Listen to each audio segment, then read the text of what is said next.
The Jangle War is the single greatest war that has ever been fought in the history of Jangle. It started when one of the most powerful and influential figures in the Jangle world, Jangle I, declared war on his neighbor.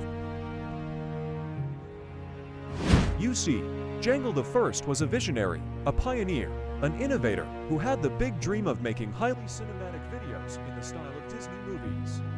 He wanted to make a name for himself and become the most powerful Jangle of all time. But then Jangle II came along and stole this idea. So Jangle I assembled an elite force of 1,000 Janglers, the best fighters, the strongest, the fastest, the most nimble, and they all set out to war. They found Jangle II's army, and the battle began. It was fierce, it was brutal, but it was also highly cinematic. The Janglers fought with spears and javelins and shields, just like the Spartans did in the movie 300. And they fought with the ferocity of 1,000 suns, and then something unexpected happened.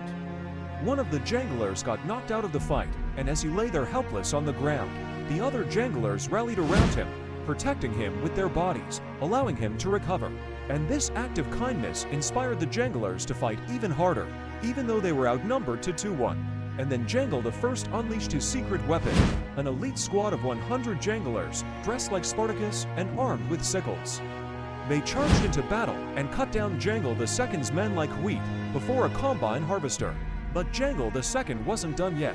He pulled out a scroll and read, "Beware the power of the warmongers." And just as he finished reading the scroll, two giant warmongers appeared on the battlefield.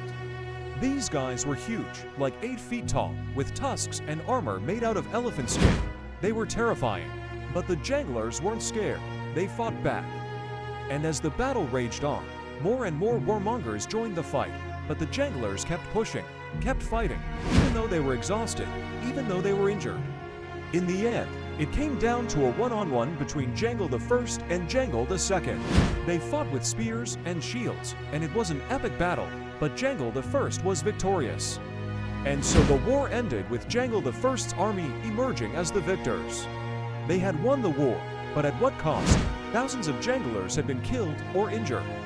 Entire families had been wiped out, villages had been destroyed. But Jangle I didn't care. He had won the war, and that was all that mattered. He went on to become the most powerful Jangle in history, and his name became a legend of courage, of honor, of cinematic excellence. The Janglers were divided into 2 groups, the Blues and the Reds marks on their helmet and jacket. The Blues were led by Jangle I, and they wore blue outfits, and the Reds were led by Jangle II, and they wore red outfits. It was a fashion statement, you know, a way of showing which group you belong to, but it also had a deeper meaning.